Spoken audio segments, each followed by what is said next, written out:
The Lord be with you. And with your spirit. A reading from the Holy Gospel according to Luke. Glory to you, O Lord. Mary said, "My soul proclaims the greatness of the Lord. My spirit rejoices in God my Savior, for he has looked upon his lowly servant. From this day all generations will call me blessed. The Almighty has done great things for me, and holy is his name. He has mercy on those who fear him in every generation. He has shown the strength of his arm and has scattered the proud in their conceit. He has cast down the mighty from their thrones and has lifted up the lowly. He has filled the hungry with good things, and the rich he has sent away empty. He has come to the help of his servant Israel, for he remembered his promise of mercy, the promise he made to our fathers, to Abraham and his children forever." Mary remained with Elizabeth about 3 months and then returned to her home. The Gospel of the Lord. Praise to you, Lord Jesus Christ.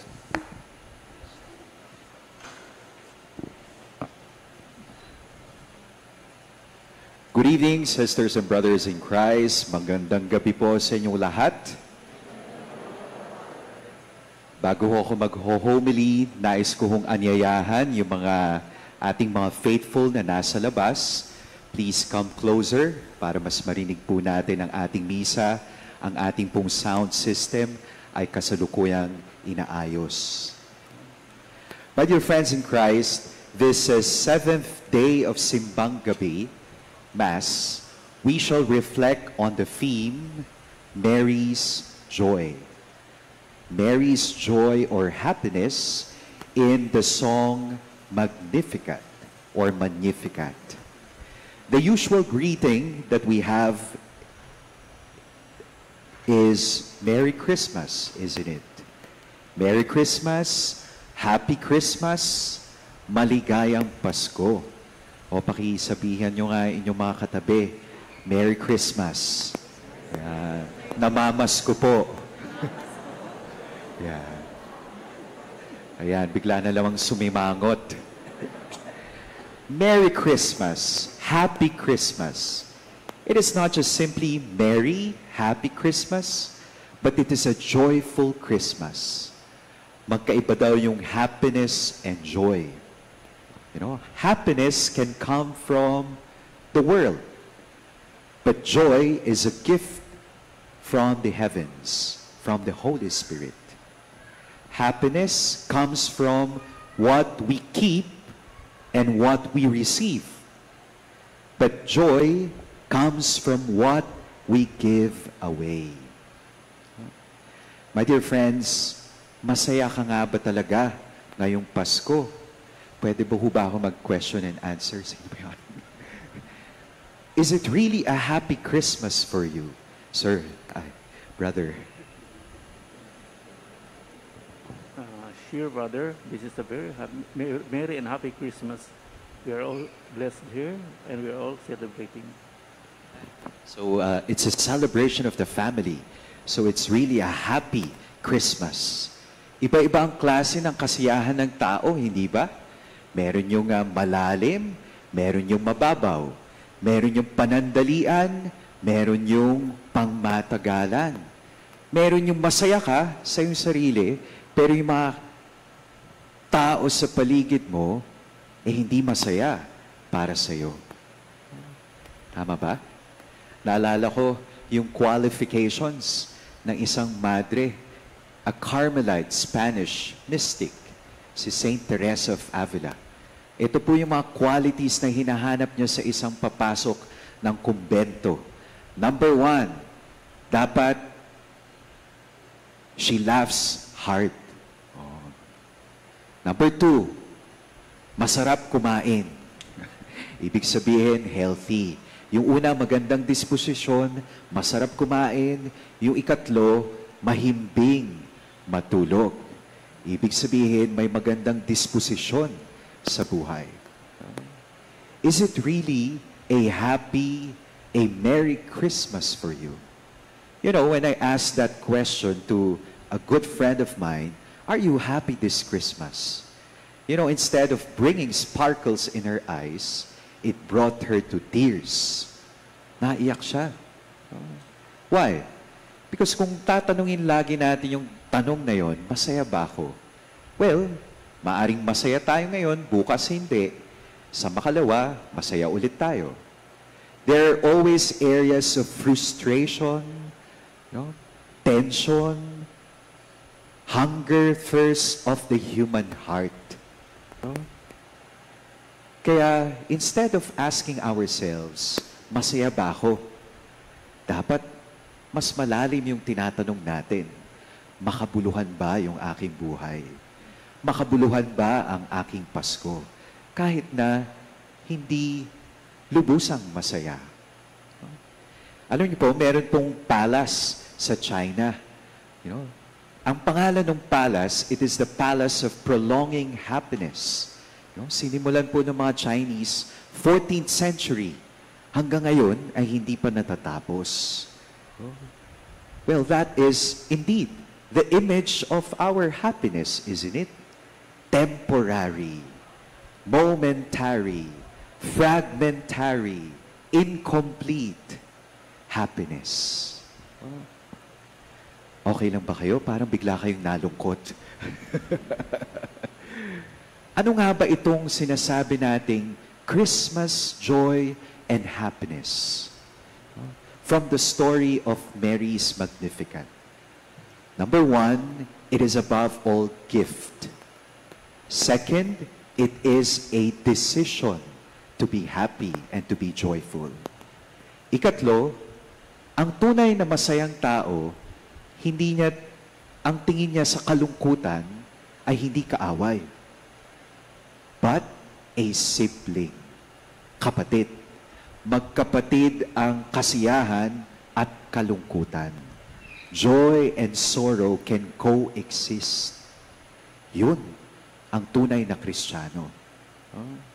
Una, when we speak about happiness and joy, it is above all gift. It's a gift from God. Ang tunay na kasiyahan ay kaloob ng Diyos. Kasi nga yung kasiyahan natin dito sa lupa, para yung butterfly.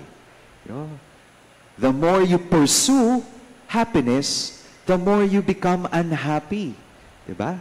Pag pinipilit mo na ikaw ay maging masaya, parang hindi ka nagiging masaya. Oh. It is like a butterfly. The more you pursue it, the more it eludes your grasp. Why? Because happiness and joy is above all a gift from God. Presence, not simply present. No? Presence of a person, God Himself. No? Naalala ko yung mga bata, yung kanilang mga magulang nas OFW. You know, isang commercial many years ago. Sabi ng mga bata, you know, Daddy, Mommy, ayoko na yung balikbayan box ngayong Pasko. Oh, ang gusto namin, kayo mismo. Oh, not simply your presence, yung regalo, bagay, kundi presensya. Oh, that is the gift that Mary received in her womb. The very presence of God. Emmanuel, God with us. It's a gift. At yung regalo at kaloob na yon, mas malaki sa tumatanggap. It's greater, surely greater than the one who receives that gift. Because it is God Himself. Second, ang kasiyahan at kaligayahan ay hindi lamang kaloob, kundi isa ring desisyon. You know, yung story po ni Mary, lagi po natin yung naririnig sa every Christmas. Diba? Yung story niya, it's a scandalous pregnancy. It's a dangerous pregnancy. Bakit? Kasi dalawa ho yung parts ng Jewish marriage. First is engagement, second is the marriage proper. Pero bago pa man sila ikasal, meron ng laman yung kanyang tiyan. Hindi po galing sa iba, kundi galing sa itaas. Siyempre po, yung mga marites, mga marisol, na mga kapitbahay at kamag-anak, hindi ho nila yun maiintindihan. Ang sasabihin nila, disgrasyada si Maria, unfaithful si Mary. But Mary trusted in God's guidance, God's wisdom. She chose to be joyful, to be happy, in spite of the intrigues, with all those fear and anxiety surrounding her mysterious pregnancy. Joy and happiness, it is also decision. It's a choice. It's a choice. It is a choice to put our happiness, our joy, to where it really belongs. And that is in the fulfillment of life's deepest purposes. Service, love, the fulfillment of God's will. Kung gusto mo maging masaya ngayong Pasko, magpasaya ka. That's the mystery. That's the irony of Christmas joy. No? Kung gusto mo maging masaya, magpasaya ka ng ibang tao.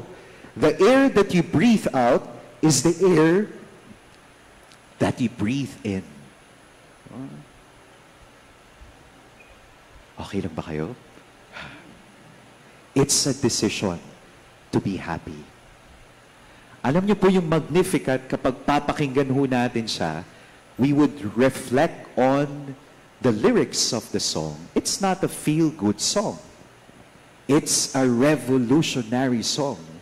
Sapagkat si Maria, isang babae,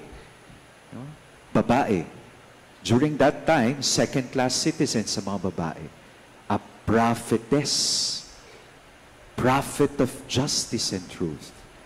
Ano po yung sinasabi doon sa Magnificat? Ang lahat ng mga naghahari-harian ay ibabagsak. Ang mga nagugutom, lahat ay kakain.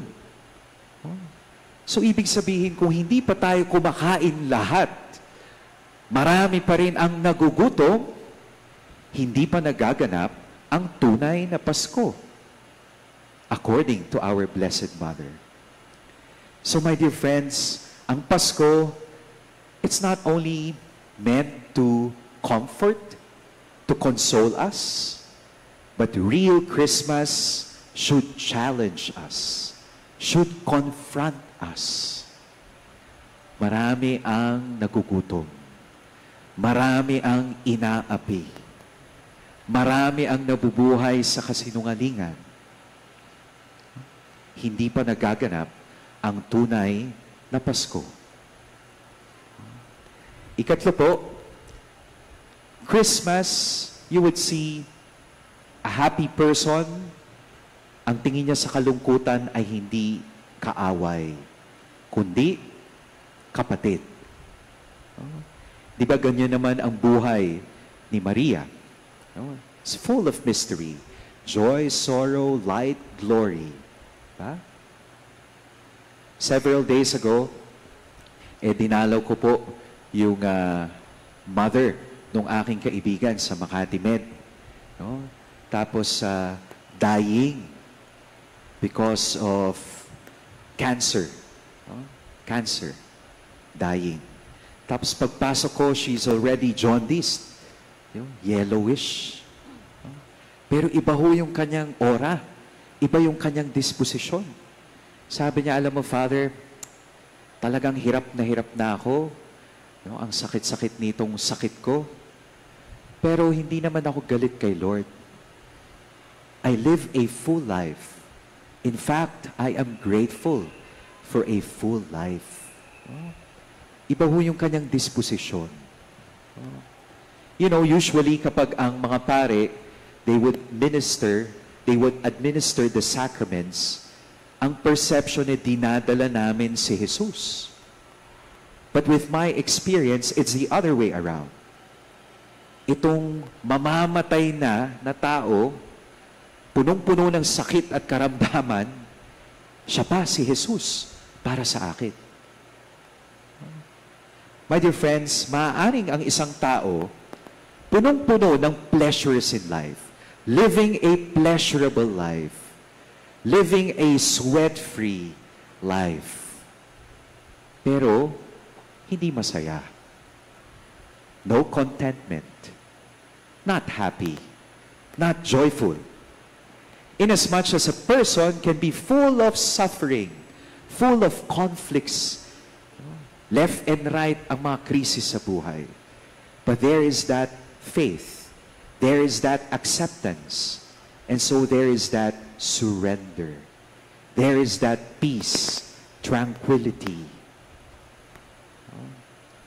My dear friends in Christ, yung story po ng unang Pasko, it was not actually a Merry Christmas. It is a messy Christmas. Messy. Punong-puno ng takot, full of blood, full of sweat, full of dirt, full of dung, full of terror, full of intrigues. Scandalous Christmas. But in spite of that messy first Christmas, it was a meaningful one. Meaningful one. Makabuluhan. Sapagkat andoon si Jesus. Andoon ang Diyos. Sapagkat si Maria, she decided to be joyful, to be grateful, to focus on what truly is necessary, on what is good. My dear friends in Christ, that's my hope and prayer for all of you, that you would not just simply celebrate Christmas, Merry Christmas, but hari nawa yung ating Pasko ay hindi lamang maging masaya, kundi maging makabuluhan. Amen.